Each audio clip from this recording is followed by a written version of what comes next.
உங்கள் favourite TV ஷோக்களை இனி miss பண்ண தேவையில்லை. ZEE5 இல் முற்றிலும் இலவசமாக காணுங்கள். இங்கேயும் எப்பொழுதும். ஆதி, என்னன்னு சொல்லுங்க. ஏன் இவ்ளோ யோசிக்கிறீங்க? நீங்க இவ்ளோலாம் யோசிச்சு நான் பார்த்ததே இல்ல. பாரதி, வாசு வாசுவ பத்தி எதுக்கு கேக்குறீங்க? என்ன திடீர்னு? ஆமாம் பாரதி, வாசுவை பத்தி தான் காரணமா தான் கேட்குறேன். உங்களுக்கும் வாசுக்கும் இருந்த ரிலேஷன்ஷிப் பத்தி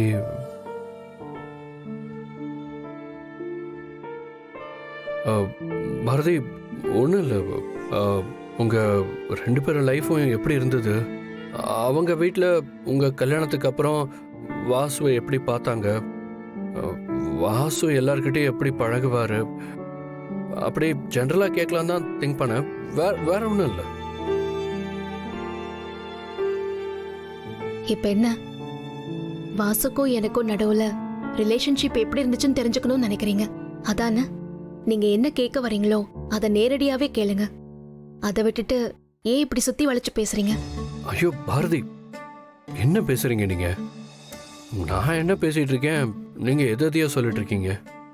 ஆக்சுவலி நீங்க தப்பா புரிஞ்சுட்டு இருக்கீங்க.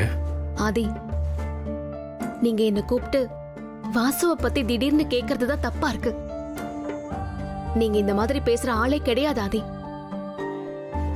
இப்ப என்ன, எங்க 2 பேரோட வாழ்க்கை எப்படி இருந்துச்சுன்னு உங்களுக்கு தெரிஞ்சுக்கணும், அவ்வளவுதானே? நான் அப்படிலாம் எதுவும் கேட்கலங்க. ப்ளீஸ் தப்பா புரிஞ்சுக்காதீங்க. நானே சொல்லிடுறேன் ஆதி, இந்த நிமிஷம் வாசுக்கும் எனக்கும் எதுவும் கிடையாது. வாசு என்னை விட்டு போன நிமிஷத்துல இருந்து அவரை நான் கடவுளா நினைச்சுதான் வாழ்ந்துட்டு இருக்கேன். பாரதி, என்ன பேசுறீங்க நீங்க? எங்க, நான் அந்த அர்த்தத்துல உங்ககிட்ட எதுவும் கேட்கலங்க. ப்ளீஸ் புரிஞ்சுக்கோங்க. ப்ளீஸ் பாரதி. இல்ல ஆதி, எதா இருந்தாலுமே வெளிப்படையா பேசிட்டா எந்த பிரச்சனையும் இல்லாதே. நீங்க என்கிட்ட ஒரு விஷயம் பேசுறதுக்கு இவ்ளோ தயங்கி நான் பார்த்ததே இல்ல. முத தடவை என்கிட்ட இப்படி தயங்கி பேச வந்திருக்கீங்க.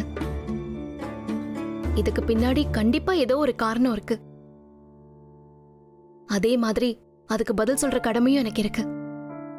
அதனால்தான் நான் சொல்லிட்டேன். இப்போ உங்க கேள்விக்கு பதில் கிடைச்சிருக்கும்னு நினைக்கிறேன். இப்ப பாரதி கிட்ட எதுவும் பேச வேண்டாம். நம்ம ஏதாவது கேட்குறப்போ பாரதி வேற ஒன்றை புரிஞ்சுக்கிட்டு பேசுறாங்க. திரும்ப திரும்ப நான் இதையே பேசினா பிரச்சனை தான் வரும். இதை பேசாம விடுறது தான் நல்லது.